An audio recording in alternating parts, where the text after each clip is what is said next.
Michelle are podcast's most interesting and loving couple. Join them every week as this radio personality and this author come together to let you into their lives.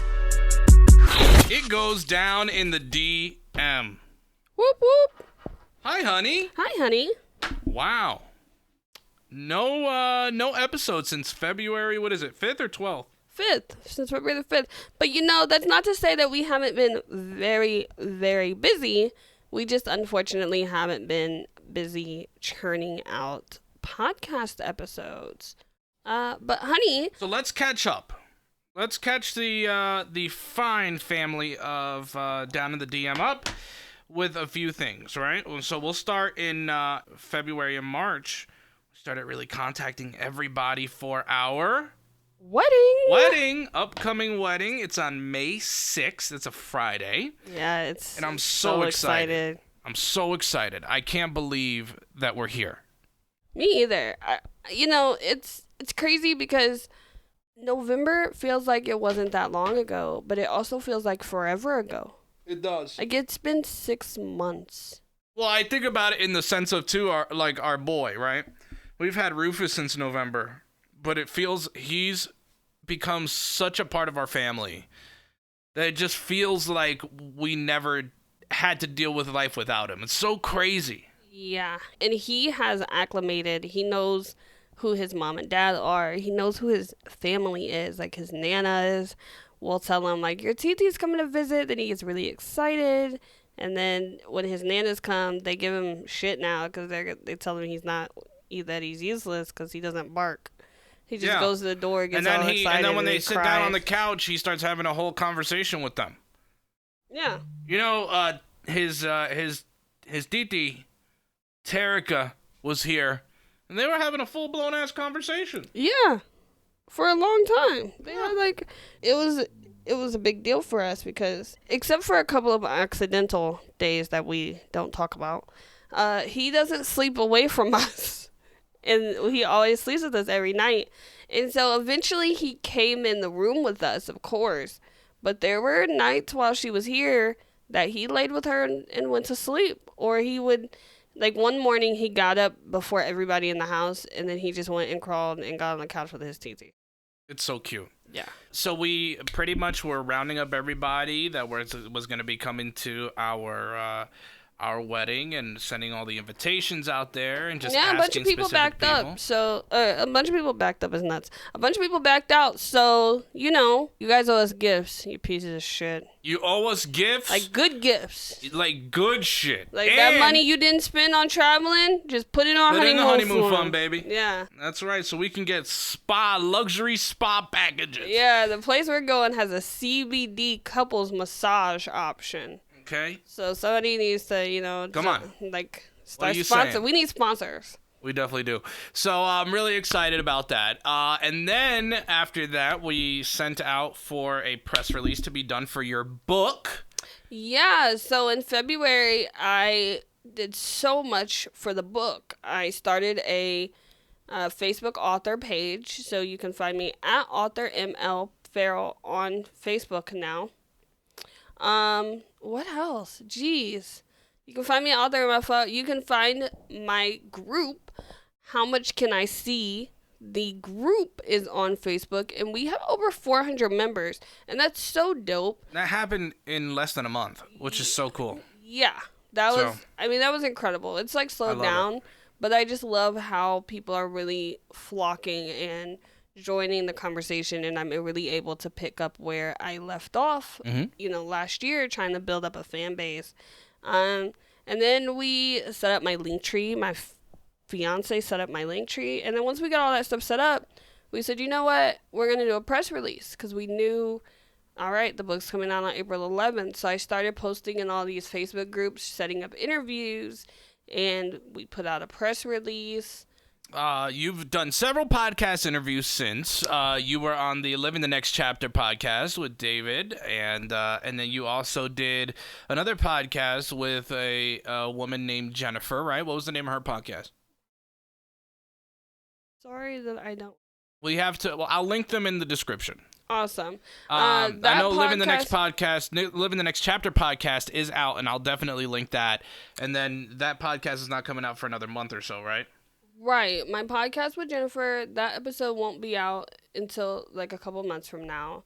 I did a podcast called The Selfish Podcast with Luke Greenhart overseas, so that was really cool. Living the Next Chapter podcast is in Canada, so that's really dope. Wow, broadening your audience. I am. My book is available in 11 countries, so it's important for me to try to reach out to as many people on as many platforms in as many countries as I can, so that I can get visibility. And then also, one of the coolest things that's happened to me recently is that I'm going to be on Super Sense with Shane on April the 25th. So that's coming up. And I also got contacted. The hospital that treated my cancer, Riley Children's Hospital, has a publishing department where they have a newsletter. And so they're working on a human interest piece about me. And so I've started the interview process for that in March too. So, all of that has been insane. So it was very important for us to get a press release because we needed for everyone to find what the book is about, where they can contact you, and get it out to news outlets. So we did, and that was fun. And then my birthday came. I had a great birthday in March. Did have a birthday. And that was so much fun. And then I applied for some jobs. Luckily, got into a job March 25th, and then I just started this past Monday. And then we pretty much finalized everything on the wedding. Wait. What am I passing? You did some interviews recently. I did do some interviews. You were on your former co-host Danielle's podcast, Gag on This, a couple of times since we last did a podcast. I was on Gag on This in December, and then Danny and I were doing a bunch of radio stuff. Nick, her, and I, Big Nick from the Gag on This podcast, were wanting to do something together because we had a lot of fun just bullshitting with each other. I'm not sure where that would go, but I wouldn't be opposed to it in the future. I had a really good time with them. So, of course, check out Gag on This. And then I was on Nothing's Off the Table. I was on that podcast a couple weeks ago. And those guys are very funny. You could check out facebook.com/losetheradio. And you'll see my appearance on there from, what was the date? Was it March? Or no, April. It was April, right? I think it was April. It was a Tuesday. No, it was a Wednesday. It was March. Oh, it was the last day in March. I think it was the 30th. Yeah, or like the 31st or something. So check out Lose the Radio. I was on with the Nothing's Off the Table podcast. Those guys are funny and very brutal. And there's even an Italian guy on there named Vinny. Yay! Last week you did something with Wendy Wild. Yeah, last week I got with my friend from New York. Her name is Wendy Wild. She's a radio personality for the radio station KTU, which is so crazy. That was one of the stations I definitely grew up on. So check out Life Bites with Wendy Wild. I was on her podcast. She's super, super good at giving those short bites and kind of like a daily podcast with some updates and some of her thoughts. And it's never more than 6 minutes, I'm telling you that. So it's really great. It's just a nice little feature. So I'm excited about that. And I will be on the Jake and the Dingus podcast. And I believe the episode will either come out next week, but I'm recording that tomorrow with the fellas. So tell our listeners about Jake and the Dingus. So Jake and the Dingus are another podcast, another comedy podcast. I actually linked up with them through Nick and Danny from Gag on This. Nick and Danny had their own separate episodes where they shat on each other. And I told Danny, I was like, did you hear what your co-host said about you on this podcast? And she was like, no, send it to me. So they had a good laugh about it. And then she went on the podcast, and so I was like, fuck it, I'm going to set it up with these guys, you know what I'm saying, and get on their show. So they're really cool dudes. Check them out, Jake and the Dingus. And then, man, I'm so excited for this one. In May, I have a scheduled interview with the Radio Fam. Shout out to Marie and everything she's doing. She's super, super sweet, and she's created a platform for a bunch of radio people to either tell their story or just get valuable information. So follow her at the Radio Fam on Twitter. She's really active, and she's even got merch and everything like that. She's killing the game, man. So we love Marie here. And that's in May. So a lot of interviews happening, and that's why we also needed to get the podcast up and running, because we wanted to make sure that when you are hearing me on these podcasts and new listeners are trying to find the podcast, that they have some new content. Yeah, and people have been asking. I've been having a chance to promote it on different projects and platforms that I am on, so I get to let people know, like, check out our podcast. We got heckled by Talicia last week because she showed our podcast to her grandmother, and now her grandmother is asking for new episodes. Oh, what up, Talicia's grandma? You know who also listens? My brother's girlfriend. Oh, yeah, she's going to be at the wedding. She's going to be at the wedding, and she loves our podcast. She listens all the time. So we have to put some stuff out. What else is going on? So I think the last big interview-based things that are happening, I'm going to participate in a panel tomorrow for potential summit speakers. So I will let you guys know, what's going on with that. That'll be later in the year. And I will also be getting some more information in the next couple of days. My friend Melba Henderson, she has a business called Ladies Living Beyond the Limits. And she's out here changing the world for blind and African American women all over the place. And she is having her second conference in October. And so I touched base with her last month, and we had a conversation about me participating in her October conference, where I will fly to Texas. I'll do some speaking, some book signing, and even some book giveaways. So, I mean, there are so many things going on in our lives as individuals, and keep that in mind. Like, we love the podcast. We really wanted to get back to it, especially more than anything is when we met, this was what our life looked like. We both had so many separate projects going on that our time with each other was that much more valued. And so our podcast is just our way of giving you guys a sneak peek into what our time with each other, really looks like. And the ability that we have to be able to have a good time and value each other for whatever time we get. Yeah, definitely. I love that. And then 1 week at the end of March and beginning of April, we literally spent scoping out everything we were going to do for our honeymoon. Yeah, we did. And we planned that we were going to have 2 honeymoons, because that's how we do it here in this house. Facts. And, I'll tell you, ladies, if you were with me before, you could have had this. No, they couldn't have. They didn't cut it. It's not the lies. But we did spend some time. We want to do a major honeymoon towards the end of the year, if we can make it possible. But we definitely wanted some time right after our wedding. So we are going. You ready? Yeah. We're going to Myrtle Beach. We both have never been there. We wanted to go and explore. He's a fish. He loves the water. Mm-hmm. I like swimsuits, so it works. I don't really care about the water. I like to see swimsuits off of you. Oh, yay. And I'm really excited.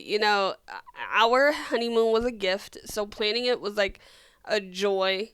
We tried to be like, oh, we're not going to spend this much money because it's being gifted to us. So we tried to be conservative. And she was like, it's your honeymoon, ball out. We also wanted to do something really memorable because we're not going to be able to do anything again with him starting a new job and just the lack of opportunity to travel and be able to have time off and do that responsibly, and then also taking care of our dog because we have to board Rufus. And we got to talk about the hotel we got for him, but we do. We have to pay for that as well, and so it just doesn't make sense, and it also doesn't make sense in the fact that we are working really hard to do some moving. Yeah. So that's always the plan, and that's the big deal in the future. You know what I'm saying? So we wanted to have some time away and really spend some time in a vacation setting. And so we're going to Myrtle Beach, staying on a beautiful resort. It's the original resort we wanted.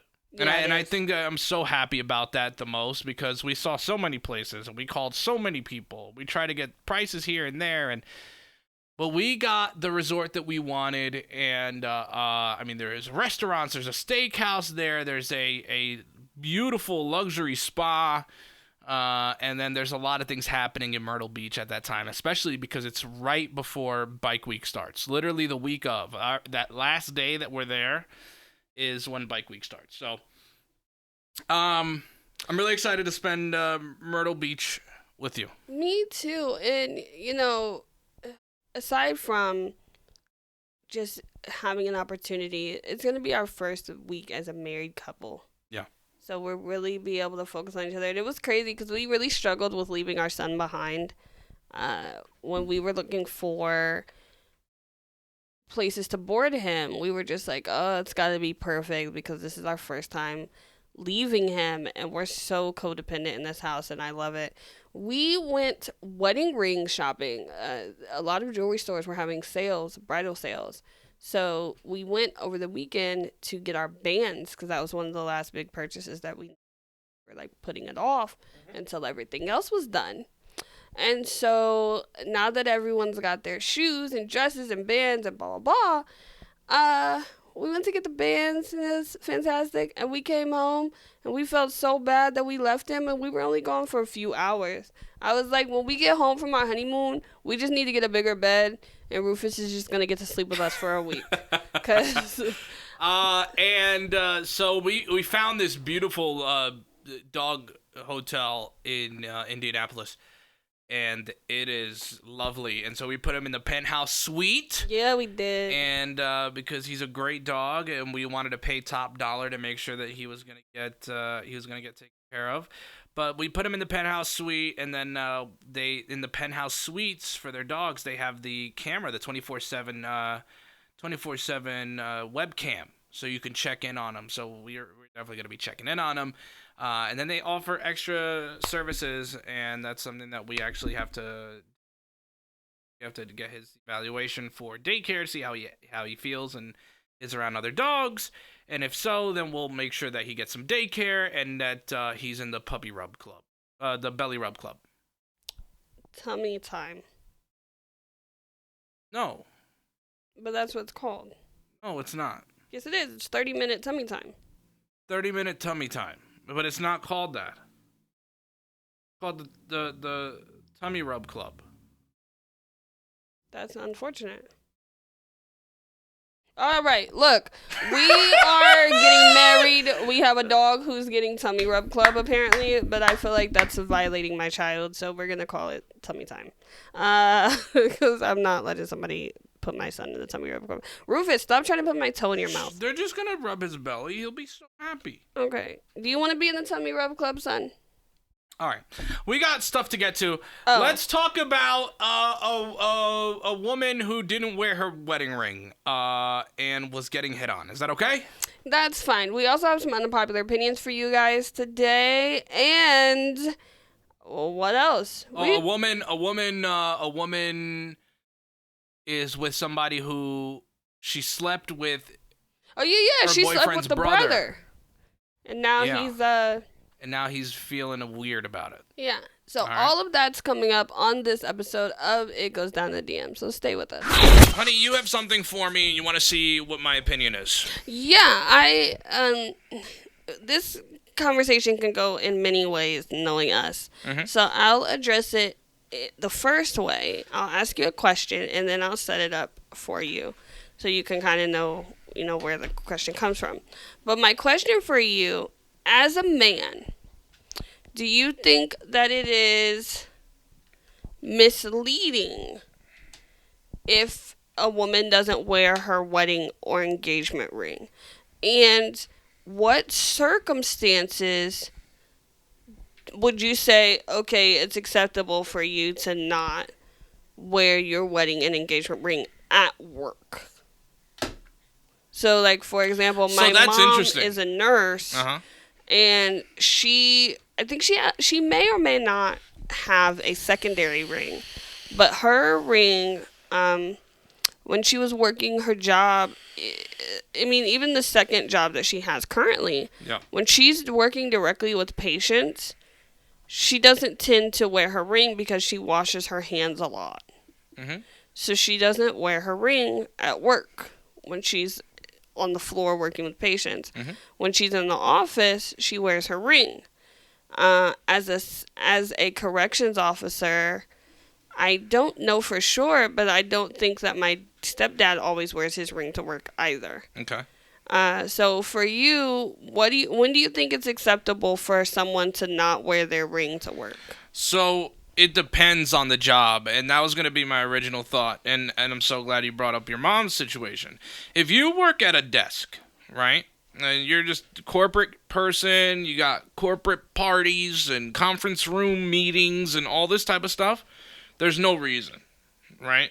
But if you find yourself in a position in a type of job where you have to either constantly wash your hands, or you have to deal with other people's bodily fluids, or you're, I don't know, packing something in a meat factory, in a food factory, you know what I mean? Yeah. Then I can understand why the ring isn't worn. I think for me, it's more so what you do after. Yeah. Right? Like, if you're coming home from work and you know you don't have that ring on, and you washed your hands the last time you were at work. Let's say I was with a nurse, and that last wash of hands, and then you didn't put it back on after that, that sends more of a message to me than it does if you don't wear it at work. Yeah. It's like the urgency is not there for you to be like, my ring isn't on. This is, if something feels like it's missing, I feel like I'm naked, right? So I think it's more of how you approach it after the fact, after you're done with what you're doing. You do it all the time. You take it off when you're cleaning the house, when you're, when you might be dealing with stuff with your hair, when you are washing your hands, whatever. But you always put it back on. And that says more to me than I had it off and I'm going to keep it off until I remember to put it back on, or until my husband or spouse notices it, right? All right. I'm glad you said that. So here's the scenario, and then I'm going to ask you, how would you handle it from a male's perspective? Because this is insane. Okay. So I came across a story about a woman who says that one of her coworkers is furious with her. Not furious. Oh yeah, he's furious with her after she didn't wear her wedding ring to work. So she explains that she doesn't wear her wedding ring at work because she has realized that, when she goes to work, she wants to keep it work. She doesn't she doesn't particularly like when her coworkers ask her questions about her life and stuff. Now, it doesn't specify what her job is. However, I will say that the story goes, this guy started hitting on her at work. Mm-hmm. And she already was wary of him because rumors got around about him. He had dated 2 coworkers in the office building before her.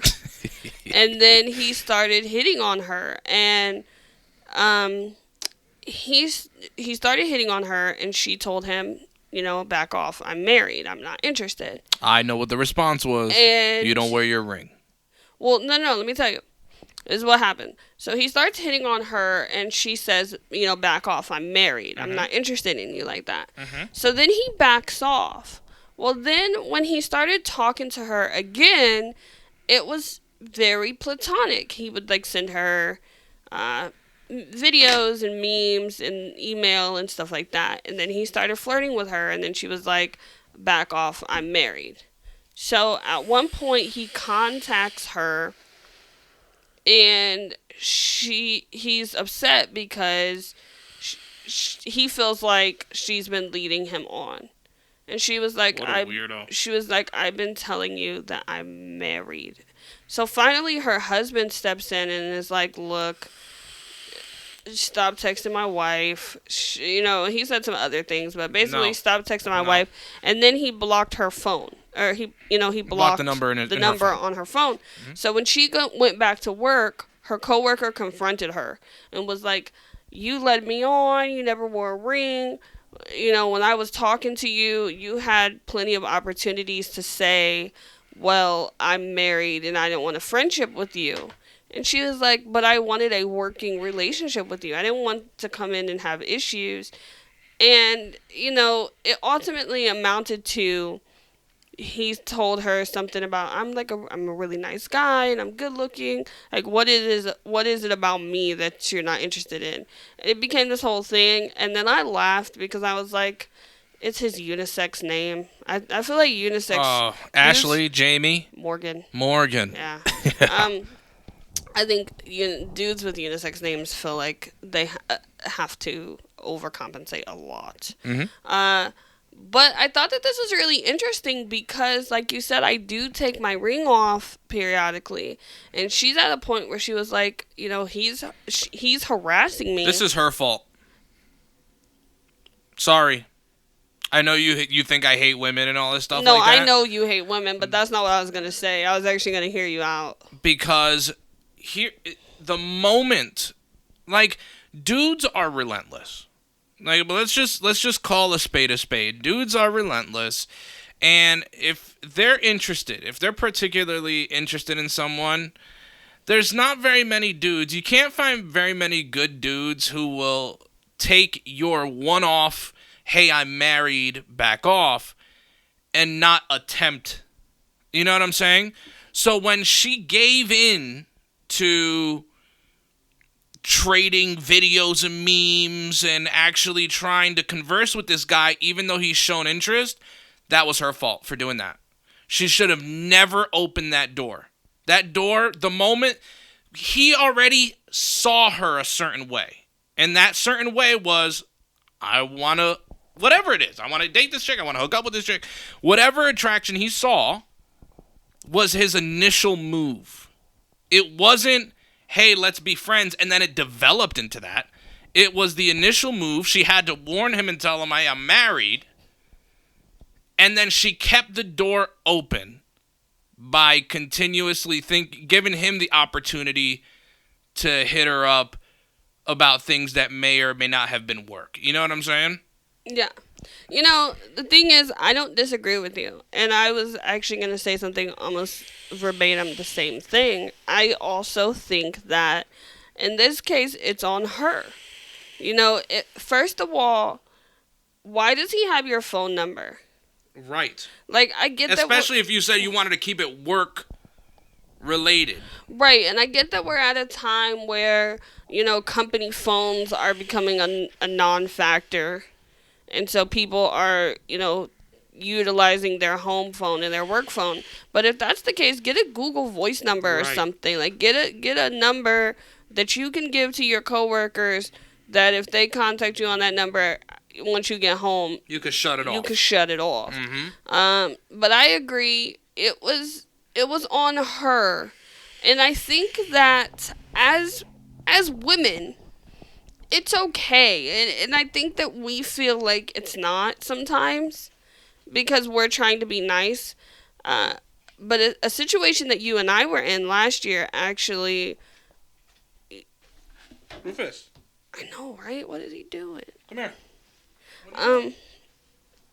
A situation that you and I were in last year actually helped me to get to this particular train of thought, which is, cut it off at the head. You can't always be nice to people, no matter, how hard that you try or what you want that relationship to look like. There are just certain situations that people put you in where being friends with them is not feasible. And then for you and being you said something earlier, everything is about leading with intention, right? Yeah. The intention doesn't match. If your intention is to be this guy's friend and his intention is to eventually coax you into fucking you, it doesn't match. It's not the same. Right. So I agree. I agree that she should have, as a married woman, the only thing that she did right in the situation is she let her husband know what was going on from the beginning. Mm-hmm. That was literally the only thing she did right. Because in the beginning, when she said, I'm married, especially when she said it to a man who's notorious in the office for sleeping with coworkers. Yeah. Because if that's his workplace behavior, then you know that his outside of work behavior has got to be atrocious. Yeah. I also don't like that she put her husband in a position to have to tell this guy. I really do believe that it's your responsibility. It's like what I've always said about people who are in relationships and then they end up cheating, right? Like, the guy, even if he knows, even if my girl cheats on me and the guy knows that she's in a relationship, I'm still not mad at the guy. You know what I'm saying? Yeah. Because he doesn't have the responsibility to answer to a relationship. He's going to do what he's going to do. He's going to be a fucking perv. You know what I'm saying? She's got the responsibility. And it's the same way the other way around. If a girl, a dude is sleeping with a girl and she knows that he's with someone, yeah, she's shitty. I'm not saying that they're not shitty. It doesn't make them any less shitty. But he has the ultimate responsibility. And so you should have deaded it from the beginning so that your husband didn't have to eventually be like, chill the fuck out. Well, and keep in mind that it's all about intention, and it's all about, like, setting up what you want from your relationship, right? Mm-hmm, mm-hmm. And when you enter into a relationship with someone, you have to at some point establish, this is what I want for our relationship to look like. And unfortunately, until you're put in a position where you have to have this particular conversation, you don't know how the conversation's supposed to go. But you and I, when we entered into our relationship, we said, you know what? It's acceptable for you to contact people, other women, between 7 a.m. and 10 p.m. every single day. Anything after that, if it's not your best friend or if it's not an emergency, it's out of bounds. It's out of bounds.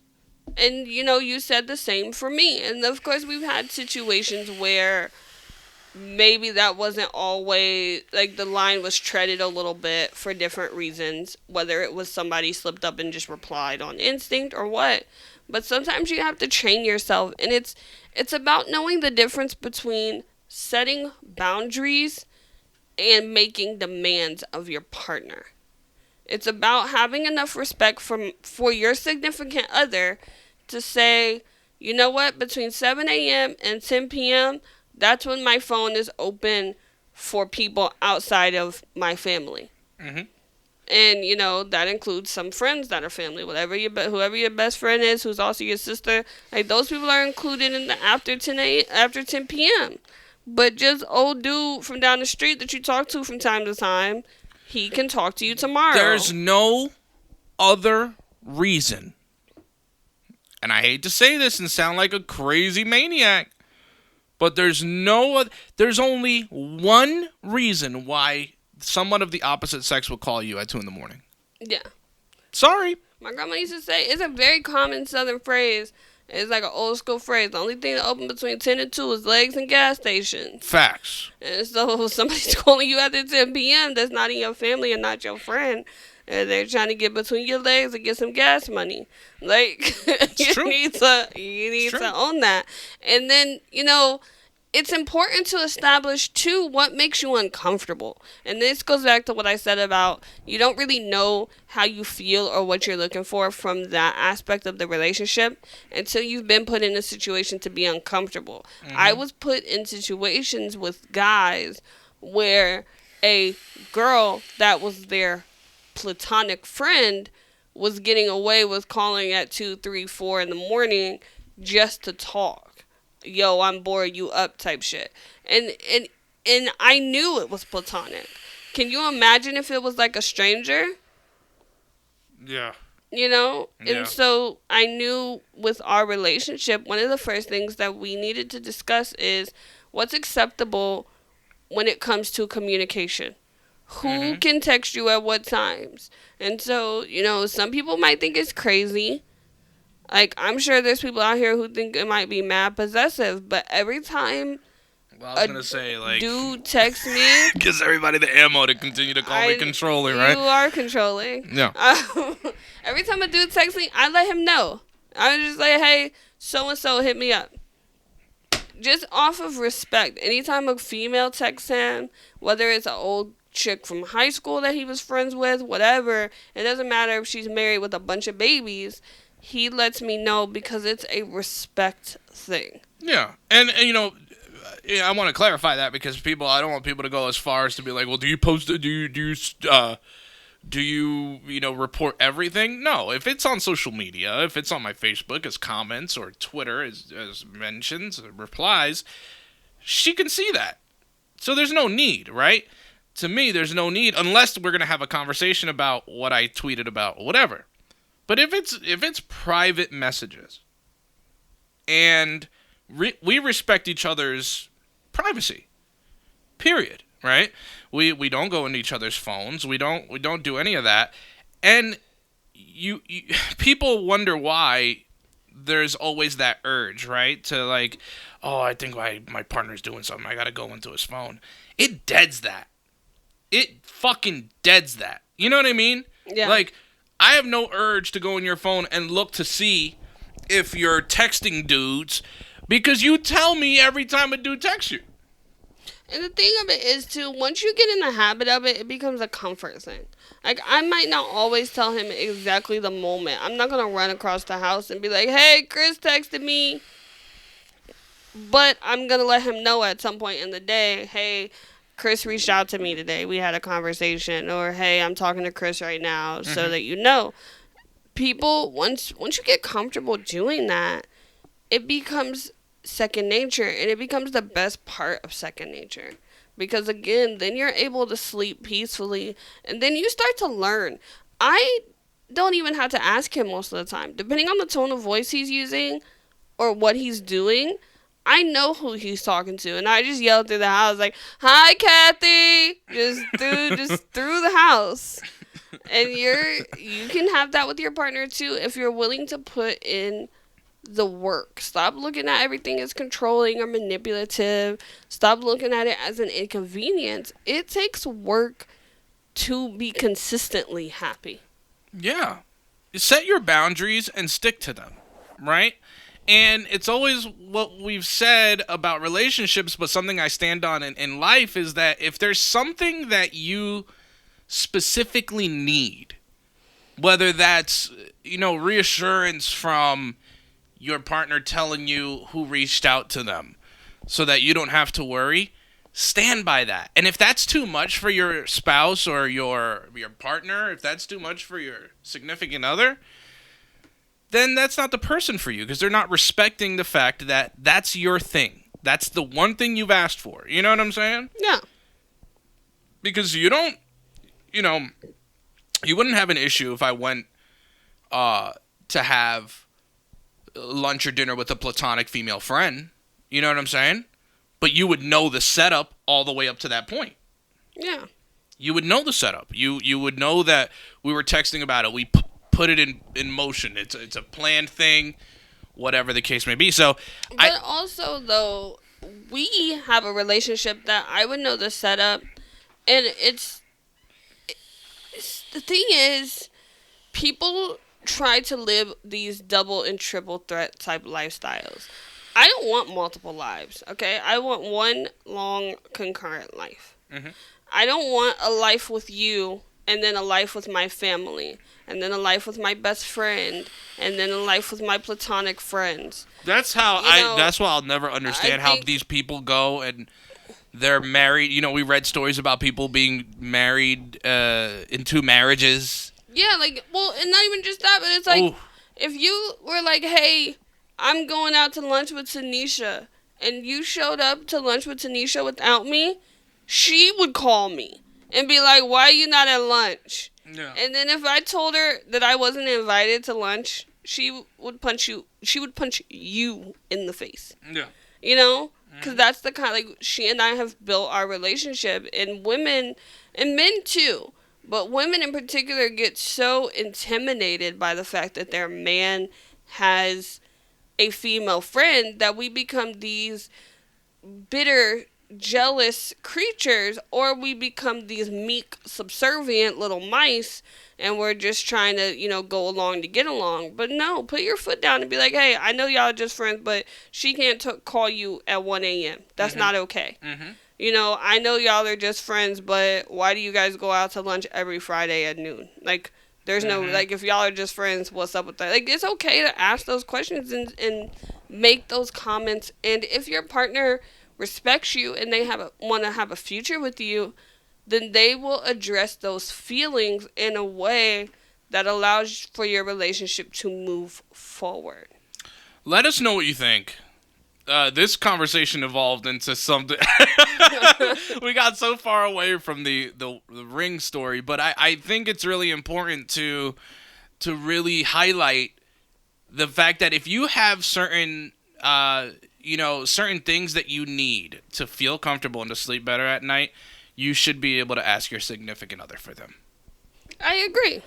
Let us know what you think at Down in the DM Pod for Twitter, Facebook, and TikTok. Join our group. It goes down in the DM official group. You could also email us downinthedmpod@gmail.com. Hello, honey. Hi, honey. You brought this incredible idea to us, and I'm so excited that we're going to be doing it. Oh, me too. It's going to be great. It is from the Couples Activity Book, 70 Interactive Games to Strengthen Your Relationship. This is by Crystal Schwank. And today we're doing the Superhero Challenge. Yeah, we are. We're going to be superheroes. We're going to be superheroes, and we're going to go back and forth in seeing who or what exactly we came up with for each other. I'm not good at this stuff. Yes, you are. Stop it. Because I'm not a superhero movie watcher, so it's hard to think. But I definitely took some things about you and put them in here. Okay. Are you ready? Yeah, I'm ready. All right, so you go first. Give me your name for me. This is superhero name. Your superhero name is Magic Mike. M-I-C. I love that. I thought so. I love that. Yours is Pumana. Can you spell that? Because you say pum pum all the time. I do pum pum all the time. P-E-U-M-M-A-N-A. You don't even know how to spell it. Pumana. Pumana. Okay, it sounds like a disease. It's all good. All right. What does my costume look like, honey?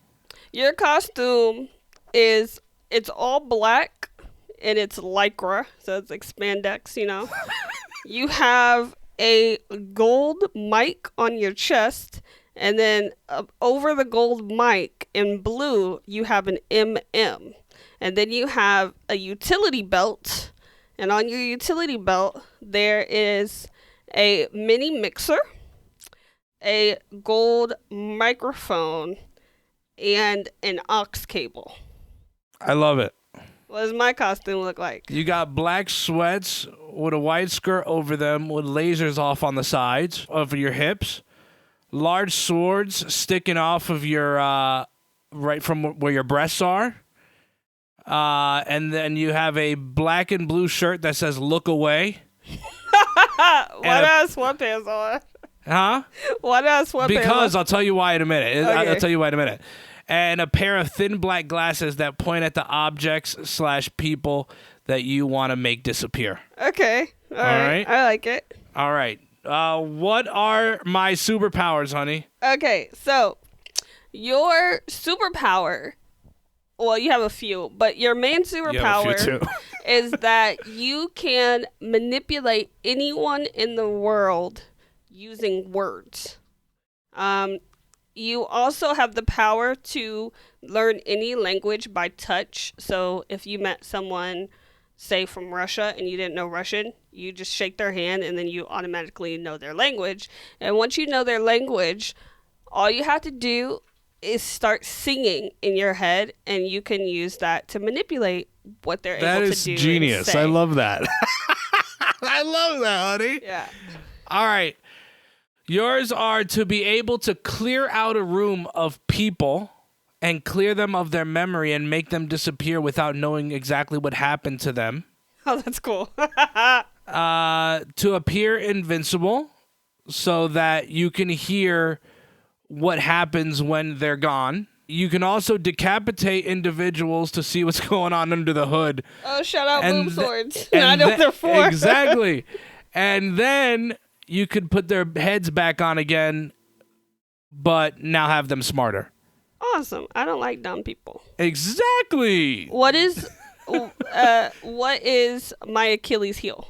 I really had a tough time with this one, so it's something as simple as people who bring you fried chicken, tacos, and books. That's not fair. I love books. it's mean. Those are the people you really don't want to clear out because they brought you some of your favorite stuff. Is that good? That's good. Okay, that's really good. What is my Achilles heel? Your Achilles heel is rap music and K-pop.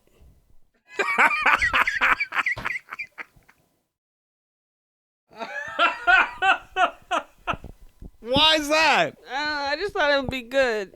All right, fine. That's fine. What are my strengths? There can be more than one. Oh, so your strengths are you have the ability to, like, you have perfect pitch, but like in music form. So you can hear a song one time and completely know it. And then you can play it on any instrument in the world. That's so good. You also have the strength of 1,000 men, so you're very strong. And you have the ability to calm all babies. I made that a strength for you.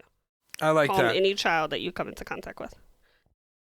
So I only have one for you because I couldn't really think of many.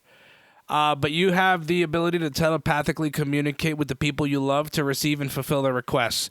So if they want people to disappear, you can just show up and make it happen. I love that.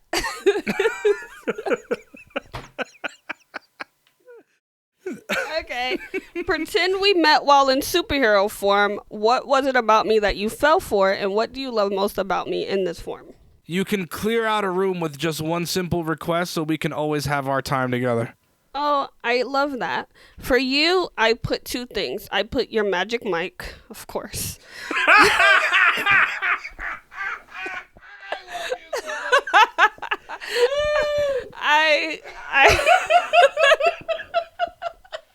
And I love most about you is your strength because I love piggyback rides. Piggyback rides? Yep. You got piggyback rides here. I do. How many women can say that? Probably not a lot, but bitches are fat these days. All right. How do I transition from my regular self to my alter ego and back again? You sing the suffrage scale, which we now know the name of. And so you go do, re, mi, fa, sol, la, ti, do. And you switch, and then you do it backwards to switch back. All right. You take off your skirt and your glasses and bringing you ice cream. Oh, I like that. All right. Do I have a special saying or quirky habit in my alter form? Or exclusive to my alter ego? Yeah. Yours are Pum Pum when you clear the room, and Yahtzee when you bring them back to let your partner know that you've finished your job. Yahtzee! Yahtzee! I had trouble with this for you as well, but I came up with 10 toes down is your saying that you say. You say it all the time to everybody. You've said it in at least 2 songs. So 10 toes down is your exclusive to your Magic Mike. All right, that's beautiful. Where did my powers come from? And where did my powers come from? Go ahead. So you work in a radio studio in New York, and there was a flood, and you were not aware, like the people in the building were not aware at the time that there was contaminated water. And so you got infected because your radio studio flooded and the water was contaminated. That's so good. Mine is definitely not as good. Well, I am the writer in this relationship. You are. See, I took this question a little too literally. That's why I didn't do well. But your hatred of people, your lack of patience from dumb people in real life, and the books you read that you can't go in them to help them change their ideas. Oh, I like that though, because that's very me. Yeah. That's very me.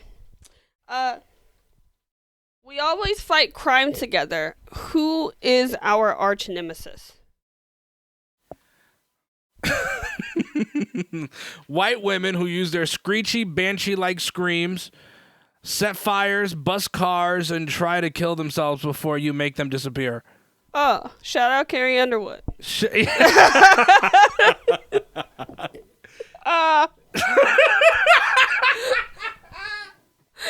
I was going to say white bitches, but we can't say that anymore. Oh, okay. Okay. So for me, our arch nemesis is Infidelity Dolly. And she comes into people's happy homes and causes them to cheat on each other and in their relationships. She's our arch nemesis. Infidelity Dolly. Yep. I like that. What do we do to wind down and celebrate together after successfully thwarting our arch enemy's plans? We eat tacos and watch South Park. I love it. I said we share our backlogs of thoughts and memories people had before you made them disappear, laugh about the peoples whose brains you altered, and eat ice cream to rejuvenate for more fights. I love it. What makes us such a good team? I said we like to check each other's progress and help each other while planning for our next battle. We share all the information we were able to collect, and we collectively have a sigh of relief every time someone else is gone from our sight. I said once we decided to fight crime together and became one, we had the ability to share thoughts, feelings, and emotions. So when we're out fighting crime, we can read each other's mind. I love that. I love this so much. Me too. It was good shit. There are a lot of books like this that I've come across, so I'm going to bring you definitely more. There's also a lot of other stuff in this book that I think that we would have fun with. So, every Wednesday, I might have something different for you to do. And do this with your partner. Build superheroes of each other and share with each other. And I'm telling you, this is so much fun. It's really a good time. And for our sighted listeners out there, one of the things out here at the bottom, it says draw, each other as superheroes. So somebody draw us as superheroes and tweet us the picture that they came up with or share it to our Facebook. Down in the DM pod on Twitter, Facebook, and TikTok. All right, honey. So we got this email down in the DM pod at gmail.com if you want to ask us some relationship advice. And we got this email from Megan, and she originally says, I've been dating my boyfriend for a year. Before we started dating, I went through a couple years of casual hookups. At the time, I didn't want a serious relationship, and one of the guys that I hooked up with about 18 months ago was my current boyfriend's older brother. We originally met through Tinder, hooked up maybe 5 to 6 times. I honestly don't remember. His brother eventually told me he met someone, and we broke off our arrangement. That was that. We're supposed to go on a 3-week-long vacation with his brother and his brother's girlfriend, but my boyfriend told me that I can't go because I still might have feelings for my brother. So this is in quotes. And that he doesn't want me to interact with his brother. I honestly don't even know how to respond to that. What he said hurt me a bit. The fact that he doesn't trust me, I don't know where to go from here. So I was confused and I asked for a little more information. Okay. Because we talked a little bit about this, so I was like, I need to know what's going on here. So she responds and says, I've known my boyfriend for over 3 years. We go to the same college, but we never interacted. I saw him often, but we never said more than hi to each other. I only realized that the guy I hooked up with was his older brother when we started dating, and that was like a month into our relationship. I told him about it, and at the time, he didn't have an issue with it. I only met his older brother's girlfriend once, so I don't know if she knows.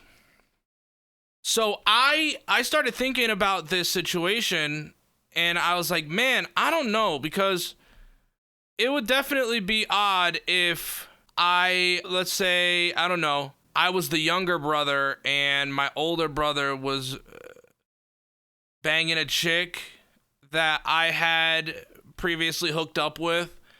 I'm completely over her, right? Because we already ended it. We smashed like 5 to 6 times. We're over it. And now my brother has an issue with that when he was already told. And I think this was your whole point about it, right? Was if they knew about it, if she was, woman enough to tell him, what's the problem? Well, yeah. So, look at it like this, okay? So he finds out about a month into the relationship. Now you find out within a month. At the time that you find out, that's when you decide how you feel about it. Or I'll even give you within 2 months of finding out. Because you're still in the 90 days of like really getting to know somebody, deciding how much time you want to spend with them. You can decide at that time if you can overlook the fact that she smashed your brother. Obviously, he was able to overlook the fact that she smashed the brother. But the other thing about it, because my advice for you, girl, is to leave your boyfriend. And the reason that's my advice is because, first of all, he doesn't deserve you. He doesn't deserve a woman who is comfortable enough with who she is as a woman to say, you know what? Yeah, I wasn't ready for a relationship, so I slept around. I was an adult about it. I don't think the sleeping around is the problem, though. I think it's the boyfriend that's the problem. Let me say. I'm saying, like, as a woman's monologue.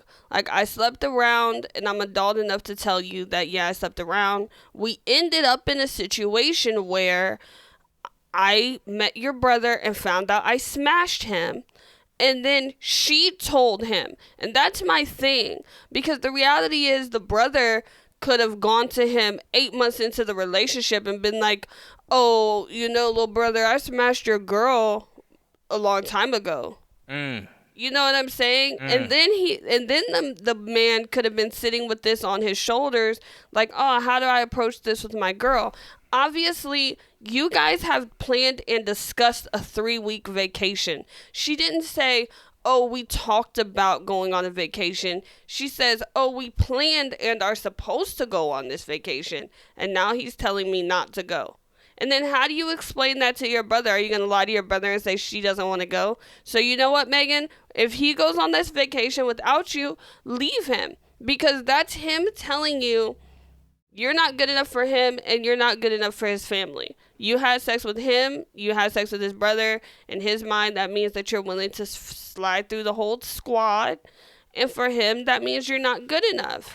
Well, and the biggest thing is, it obviously is a fear because of him thinking, oh, you could still be attracted to my brother and something could happen. Is that not a viable fear?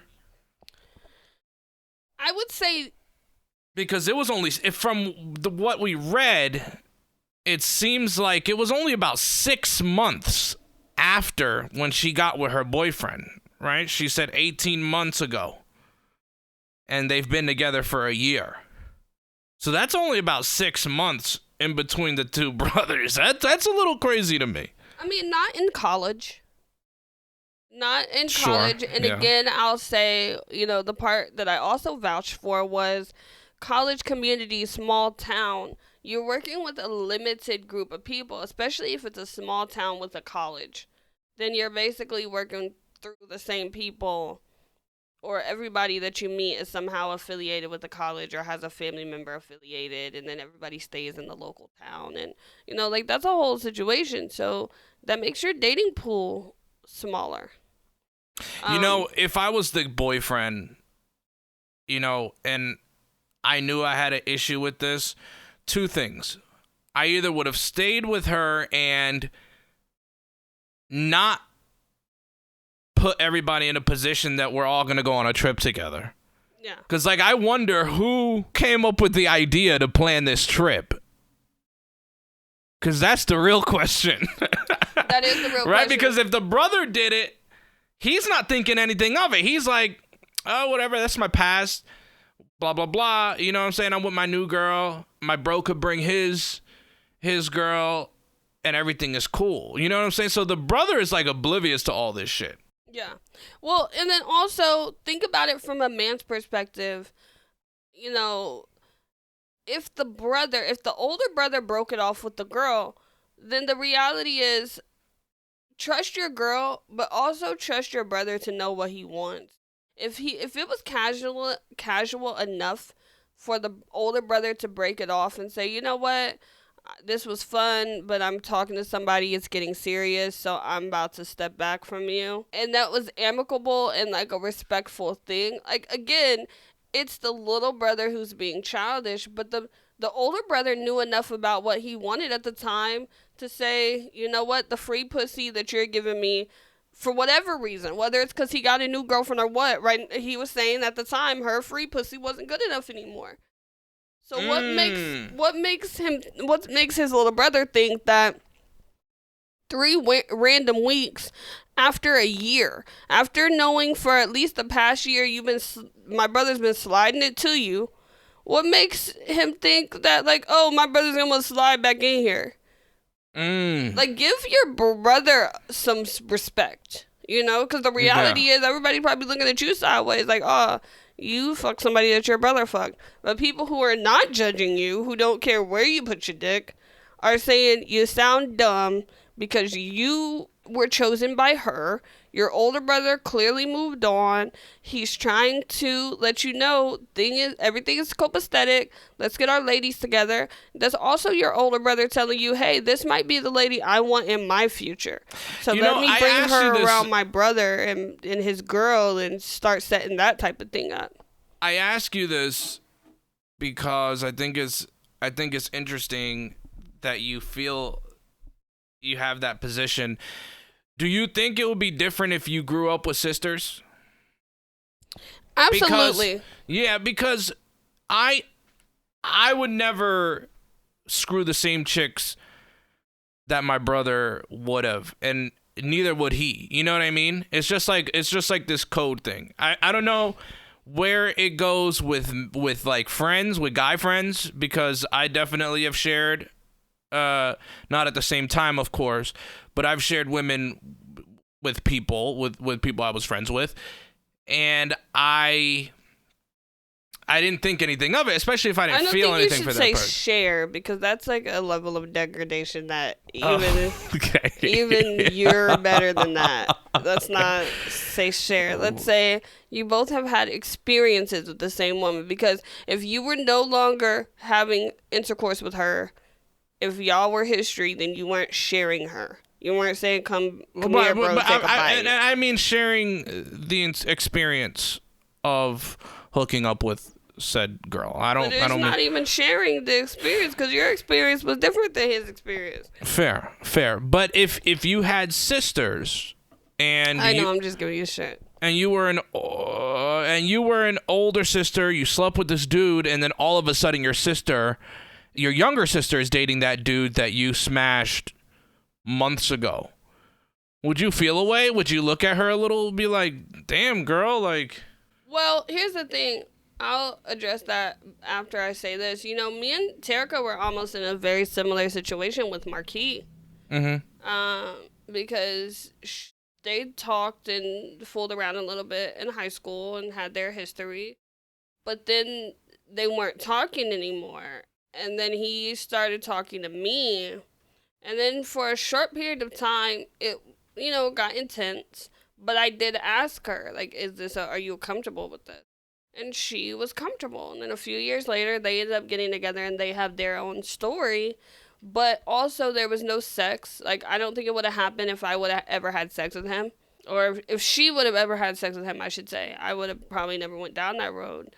But I think that when you think about it like that, because the thing about sisters, too, is, and that's anybody, but specifically with sisters, what I would tell my sister is, you know what? For example, if it was you, if we slept together and then I had a sister and for whatever reason, you guys met and started dating, and then she found out, I would tell her, like, he was a really good dude. This is why it didn't work out. Okay. And then just explain, like, I found somebody else. It was casual, whatever. You know what I'm saying? Like, the little brother needs to go to the big brother and say, why did you stop talking to her? Because obviously he needs some kind of... Some reassurance that it's over. Yeah. And he wants to hear the reason why. Because obviously her saying, well, you know what? We only slept together a couple times and he got a girlfriend. That's making her boyfriend feel insecure. And I can understand that. Because that's leaving it open for me to think, like, oh, okay, so what you're saying is... if 5-6 times is nuts. Yeah. Like, if it was once or twice, I don't think it would be as much of a problem, but this was, like, a frequent thing. But, again, think about it in college terms. Well, I was about to say, and I'm going to give you that. 5-6 times might have only been 3 weeks. Right, and again...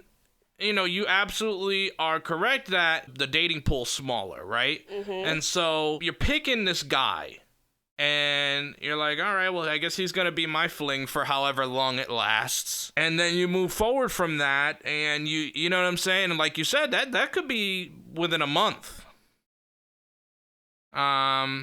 That's essentially 3 weekends. Yeah. But if I was the dude and I definitely had an issue with it, I just wouldn't have dated her. Like, even a month in when she told me, I'd be like, all right, like, well, much respect to you.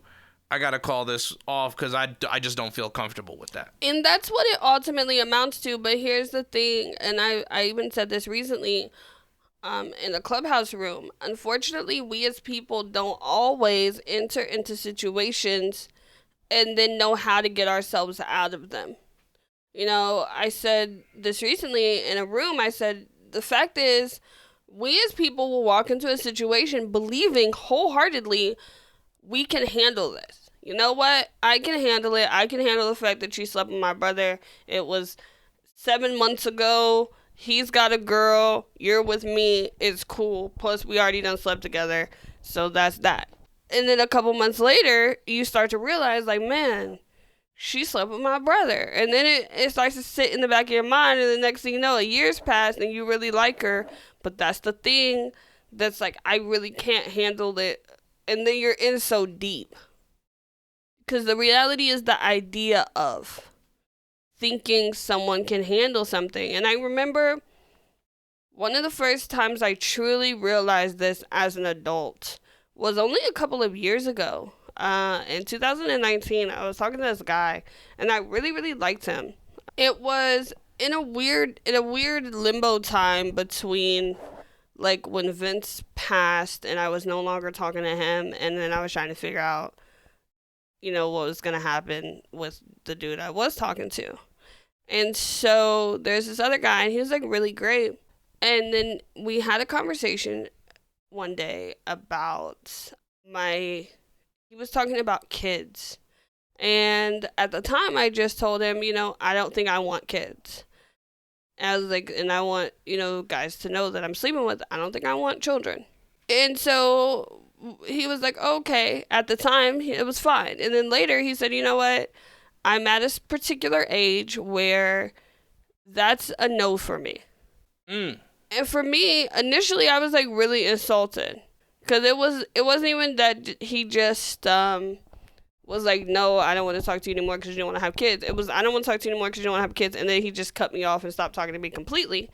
But then as I went through therapy and as I realized about moving with intention, his intention for me was to build a relationship.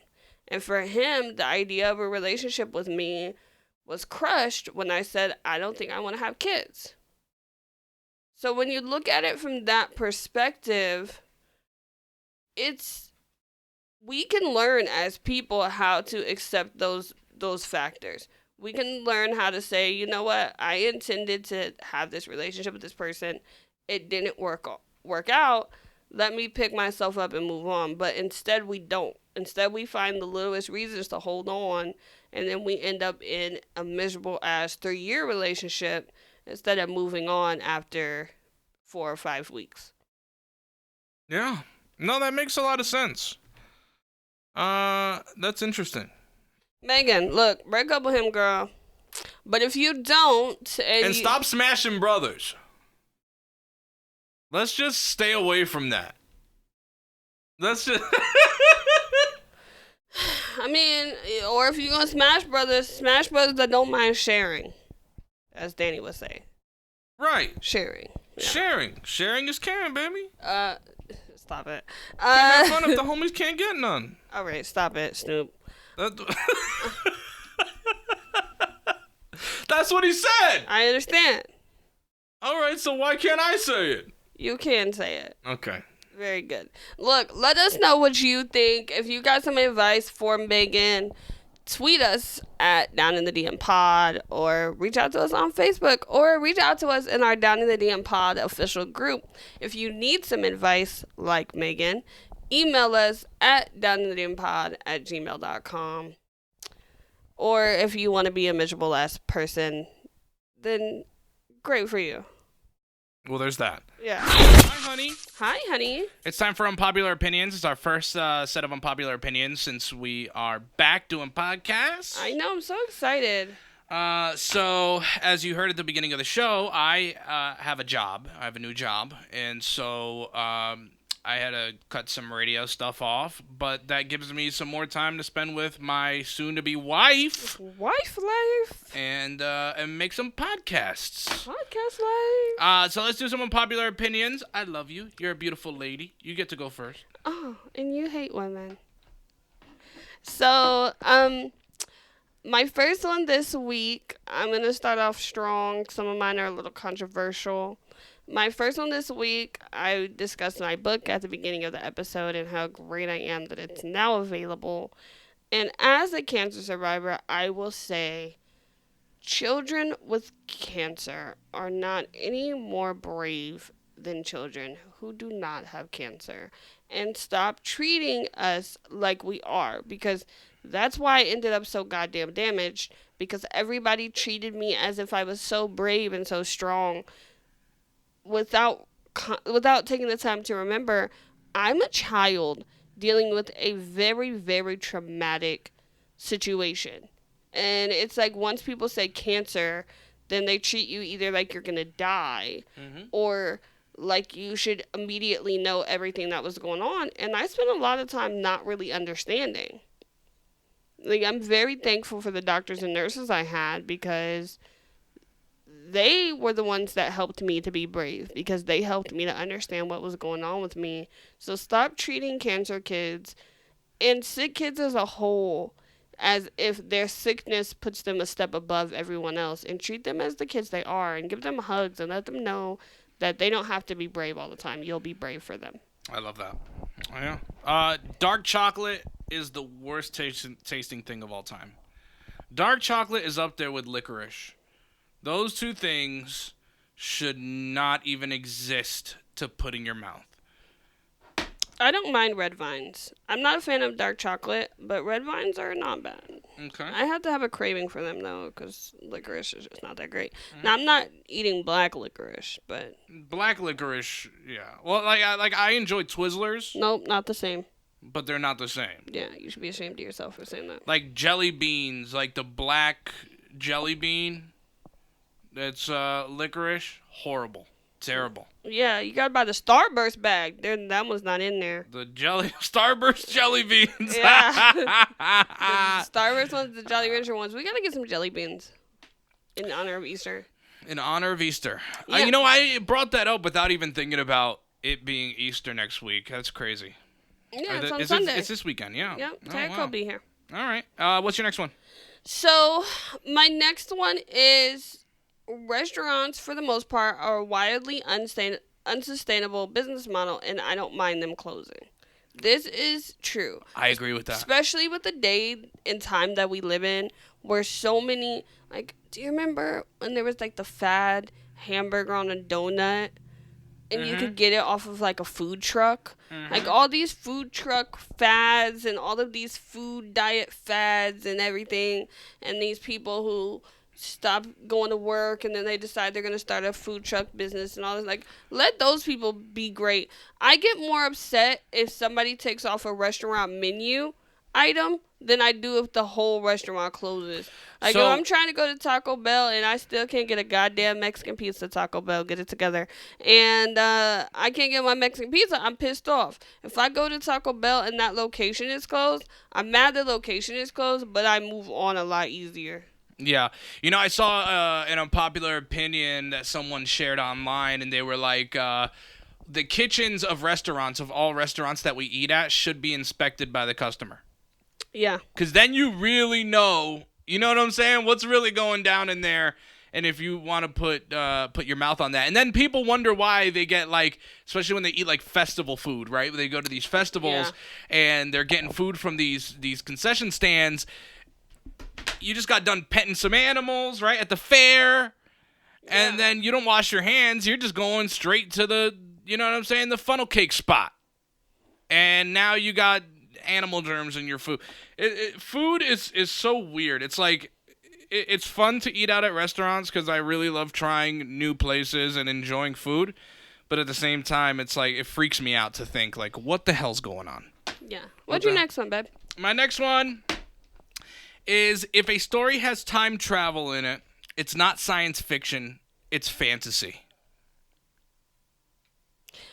Let's stop trying to sell this idea that time travel is still a thing and that we can do it right now, because we can't, unless there's some government secret that it's possible and it's just not available to the masses yet. But it's fantasy. It'll always be fantasy. I don't care what the story's doing. So, from a literal standpoint, I agree with that. There will never be time travel, and we just need to chalk it up to the birds. From a reader's standpoint, when you look at the subcategory, it's science fiction and fantasy. Then when you click on it, you can choose science fiction, and then there's going to be more like subcategories under that. So it's like a rabbit hole that you climb down. But I definitely agree, when it comes to like time travel and stuff, that's fantasy. And I also hate, while we're on the subject, those I hate the books like god damn it, what was that book? I think it was like, or what was that movie? I think it was a book first. It was like Dear John or something. Yes. Where they're sending these letters and like it's like 3 years is going by. And I'm just like, that makes me sick. Yeah. I'm supposed to believe that this magic mailbox. And everyone's like, oh, it's such a sweet movie. I never can get through it because I'm just like, I'm supposed to believe in this magic mailbox. That one and The Time Traveler's Wife always mess me up really bad. What's your last one? Actually, I have a last one and a bonus one. Okay. So my last one is the one I'm probably going to get the most slack about, but all new cars should have built-in breathalyzers that are able to send the data automatically to the manufacturer and the authorities. I think that for all the stuff that we're putting in cars and calling it a safety, this is a revolution in safety. Start putting breathalyzers, like put stuff in there that actually will save lives. Put one of those breathalyzer joints in there, attach it to the steering wheel or wherever you need to put it to make it look fancy, and set it up so that if you blow into it when you start your car, your car won't start if you're drunk. Yep. And then, even set it up so that if you try to drive, it sends an alert to the police. And watch how many drunk driving accidents start going down. Watch how much, you miss out on hit and run accidents and things like that. Like, I feel like we allow people to track us in so many other ways, but we will not allow for people to track us in ways that will save our lives. That's so real. It's so real. And, unfortunately, there was a sad story about a mom of 4 who was killed after she made an Uber passenger made her drive him around for about 5 hours, and then he shot her in the head. I think that on top of breathalyzers, I think there should be, like, a panic button built into cars that, you hit with your foot, or, you know what I'm saying? Yeah. You activate in the dashboard. I don't know. But you put a panic button that if something happens, it notifies. It's kind of like home alarms, where you can put a code in for ambush, if you get ambushed while walking into your home. Right. And use some variety with it. Like, put it on the door where all the controls for the windows and everything, like, just throw it in there on the door, and then the people who have that kind of, make and model of vehicle will know where it's supposed to be, but then other people, in another model, it might be on the steering wheel, or it might be in the controls for the radio, put it in a few different places so that people who are trying to hijack you or put you in an unsafe position in a vehicle won't know if you're reaching your hand over to grab a gun, to grab, or to roll down the window. Yeah, definitely several there. You want to give me your bonus before I give you my last one? Yeah, so my bonus one is just for you. I'm going to say it. Oh, yeah. Yeah. I feel like 2 blankets are better. When you're sleeping with somebody, it's acceptable for each person in the bed to have his or her own blanket. Like, the only reason sharing with you is acceptable is because okay, we're being an asshole. It's acceptable because we have a comforter. We have a king size comforter on the bed, but it's okay, baby, because I put a blanket on the wedding registry for you. So I got it covered. You'll have a blanket. Okay, good. Yeah. I got one $39.99 right here. I'll get that for myself, and we won't have to share the blanket ever again. All right, we're being a pain in the ass. What's your last one, That's what I'm hearing. I don't want to share a blanket with my husband. Oh, that's what you're hearing. That's what I'm hearing. That's not what I said. All right, and then the last one, I've got amusement parks and water parks. Even though I am a fan of water parks, I do love water parks, but they are both death traps that are not worth the risk. And we've been seeing these stories, these people falling off rides. Of course, there was that viral story of the Florida kid. It was 14. He fell off the ride. He passed away. It's not worth it. Like, I understand the thrill of something, you know what I mean? But, like, how precious is your life to you if you keep going on, especially fair rides? Fair rides are terrifying. I still love, like, the Cedar Points and the Six Flags of the world, and that stuff is just, there all the time. Once it's built, it's built. And it gets regular maintenance. But fair rides, where you have one company mass producing all these rides, and they just pop up, those make me so nervous. And especially water parks make me nervous. I remember, it's been a few years, but one of the most tragic stories I saw, I think it's probably in 2015. It was right after we got back from going to Kentucky Kingdom, because we didn't know it wasn't Six Flags Kentucky Kingdom at the time, so we didn't know what we were getting into.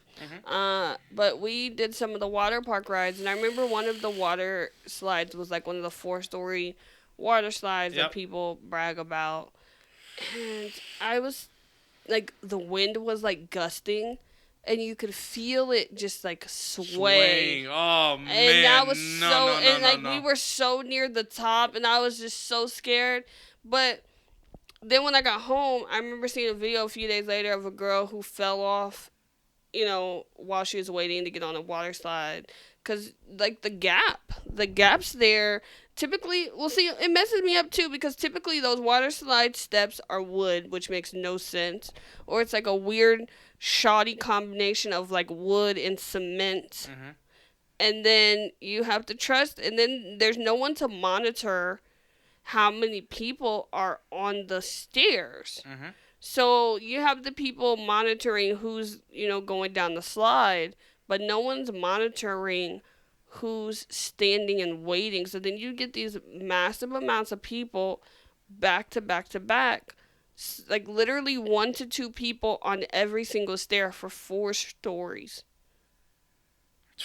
And the wind is blowing, people are running, and then when you add the mechanics of the ride, the pressure of the water from the slide, or the vibration of the tracks for the roller coaster, like when you start adding that stuff, just standing in line is anxiety inducing. Yeah, man, it's just so scary. And I've told my Six Flags story and why, what freaked me out about just rides in general, and I can't. Like, I understand the thrill that people get from it, but especially stuff that has you upside down, man. Like, I just saw a video just the other day of somebody falling out of a ride when it was upside down, and it freaks me out. Let me tell you freaks me out. One of my favorite rides is the Banshee over at Jesus Christ, what's the name of that place? Kings Island.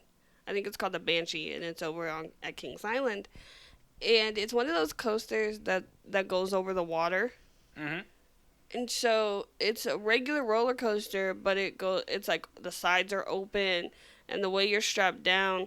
And I remember the last time I rode it, it was so disconcerting because you're going so fast and like my whole body just flies up out of the seat. Oh.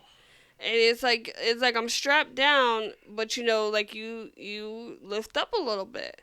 And when you lift up and you're flying over, like this water is underneath you, and like it was one of those coasters where the tracks are built over the water to the point where it's going by so fast that the water comes up and it's splashing you in the face. Mm-hmm. and it's all well and good, but it's like I'm supposed to believe that for 16 hours a day, like this isn't getting rusty. I got off that ride. I was like, I'll never again get on this thing. Yeah. I was terrified. I understand. I get it. Let us know some of your unpopular opinions. Do you agree with ours? Let us know all over social media at Down in the DM Pod for Facebook, Twitter, and TikTok. Of course, take a look at our TikTok. We're going to be posting a lot of content up there. And we've even talked about possible live Facebook videos. So we're going to be joining you on Facebook Live. And of course, you can email us anything and everything at downinthedmpod@gmail.com.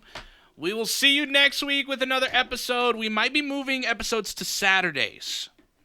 So we're going to make sure that we have that. But make sure you check out our show on venom.fm. That's also our radio show, our live radio show that we do. We pick our own music. We do whatever the hell we want. Yeah.